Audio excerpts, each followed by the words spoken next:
खून की प्यास पार्ट 1। काली अमावस की रात थी और रात के गहरे सन्नाटे को चीरते हुए एक औरत के चीखने की आवाजें पूरे जंगल के शांत माहौल को दहशत से भर रही थी। वो औरत इस तरह से चिल्ला रही थी जैसे किसी ने उसके बदन पर खौलता हुआ पानी डाल दिया हो। रात को अपने खेतों में पानी देने के लिए आया हुआ हरिया किसान अभी तक इन आवाज़ों को सुन नहीं पाया था, क्योंकि उसके बेटे किशन ने उसे नया नया मोबाइल फ़ोन जो लाकर दिया था शहर से, और बस उसी मोबाइल फ़ोन में ईयरफोन लगाकर वो कोई पुराना गाना सुनने में मग्न था।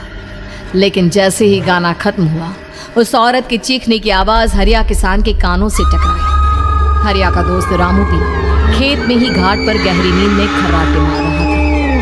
रात के उस सन्नाटे में औरत की चीखने की आवाज़ सुनकर ठंड के मौसम में भी हरिया किसान के माथे से पसीना टपकने लगा। रामू, अरे ओ रामू, अरे जल्दी उठ, क्या खर्राटे मारकर सो रहा है? अरे इतनी रात को ये जंगल में कौन औरत चीख रही है? पूरी तरह से चीख रही है। अरे क्या हुआ?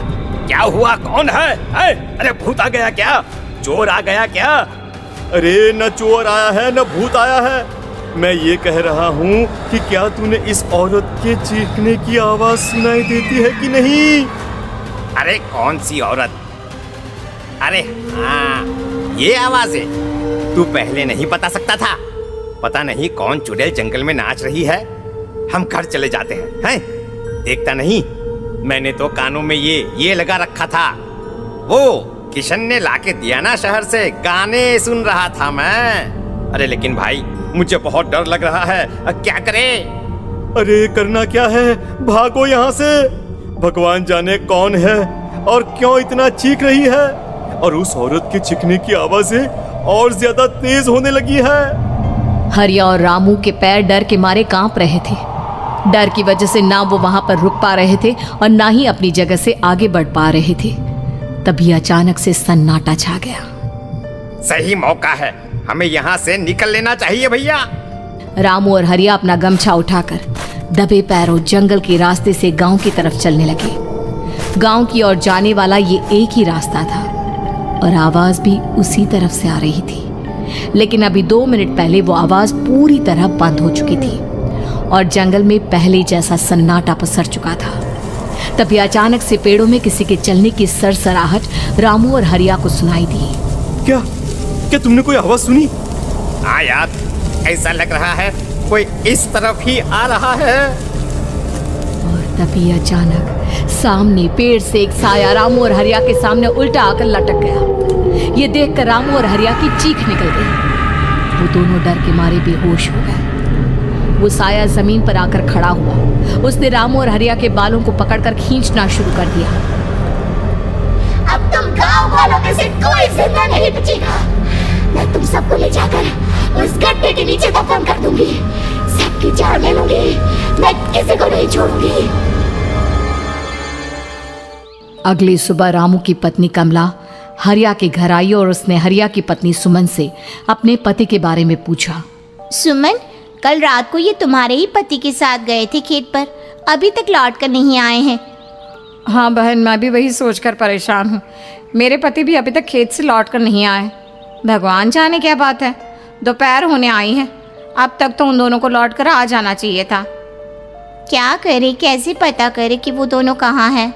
मेरा बेटा भी शहर गया हुआ है, वरना उसी को भेज देते खेत पर। बहन, मुझे लगता है कि हम दोनों को वहाँ जाकर अपने पतियों को ढूंढना चाहिए।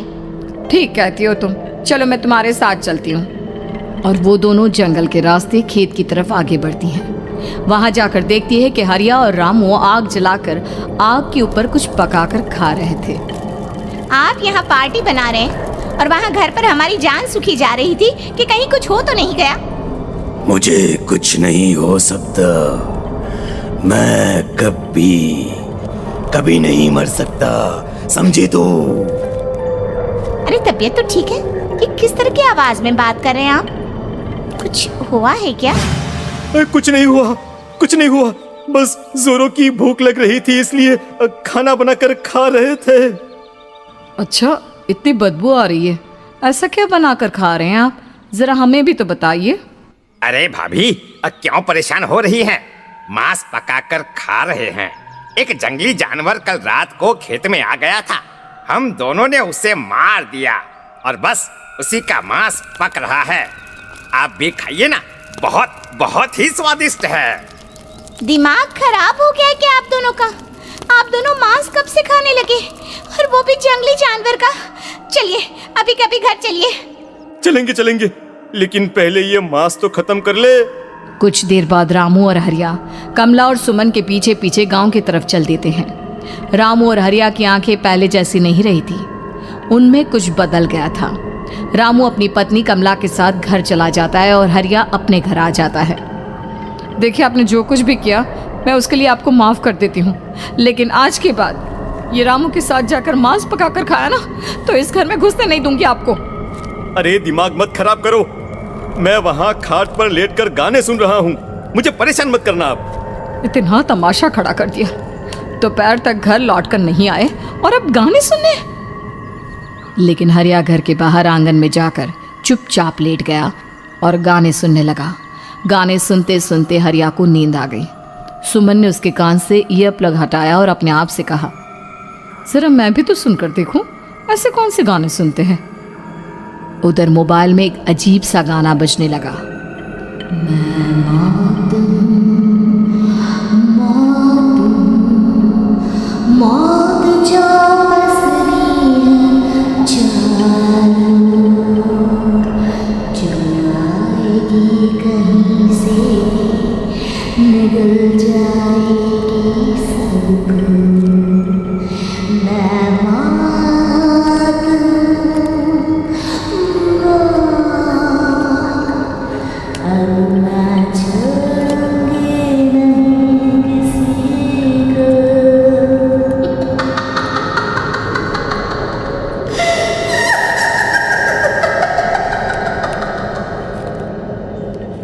सुमन ने घबराकर मोबाइल फोन दूर रख दिया।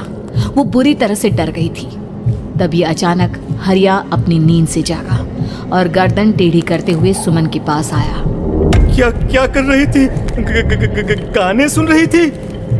वो ये कैसा गाना सुन रहे थे तुम मोबाइल के अंदर? मौत है, मौत। अरे ये सारी बातें छोड़ो और ये बताओ, आज शाम को तुम मेरे साथ खेत चलोगी? लेकिन क्यों? और तुम इस तरह से क्यों बात कर रहे हो? अपनी गर्दन सीधी रखकर बात करो ना। वो मेरी गर्दन में सोते सोते थोड़ा दर्द हो गया है। मेरे साथ आज खेत चलो ना। तुम्हारे साथ पूरी रात रहना चाहता हूँ। कैसी बात कर रहे हैं दिन दहाड़े? जरा भी शर्म नहीं आती क्या? अरे इसमें शर्माने वाली क्या बात है? तुम पत्नी हो मेरी। पूरी रात खेत पर रहता हूँ। मुझे भी तो तुम्हारे पास आने का हक है कि नहीं? अच्छा ठीक है, चलती हूँ आपके साथ खेत पर, लेकिन फिर उस रामू को मत बुलाना। अरे कैसी बातें कर रही हो? अगर तुम मेरे पास होगी तो मैं किसी को नहीं बुलाऊंगा, सिर्फ तुम और मैं और रात का सन्नाटा। शाम के वक्त हरिया सुमन को अपने साथ खेत पर ले जाता है। आसमान में चांद पूरी तरह से चमक रहा था। हरिया ने अपने खेत में बनी हुई छोटी सी झोंपड़ी के अंदर सुमन को अपने पास बिठा लिया और उसके बालों में हाथ फिराते हुए कहा, कितनी खूबसूरत हो तुम, बहुत सुंदर लग रही हो। एक चांद से भी ज्यादा सुंदर लग रही हो। ऐसी बातें मत करिए ना, मुझे शर्म आती है। अपनी आंखें खोलकर जरा मेरी तरफ तो देखो। अरे देखो तो सही। सुमन ने शर्माते हुए जैसे ही अपनी आंखें खोली, उसके होश उड़ गए। हरिया के बड़े बड़े दांत निकल आए थे और वो पूरी तरह से एक जानवर की तरह नजर आ रहा था। कौन हो तुम मेरे पति नहीं हो। कौन हो तुम? मुझे जाने दो। लेकिन हरिया ने सुमन के हाथ को कसकर पकड़ लिया। उसके नुकीले नाखूनों की वजह से सुमन के हाथ से खून बहने लगा था। बहुत दर्द हो रहा है, मुझे जाने दो। कौन हो तुम? क्या करना चाहते हो? वही जो एक आदमी एक औरत के साथ करना चाहता है, और उसके बाद मैं तुम्हें वहीं ले जाऊंगा जहां पर तुम्हारा पति है। क्या मतलब? क्या कहना चाहते हो? कहाँ है मेरा पति?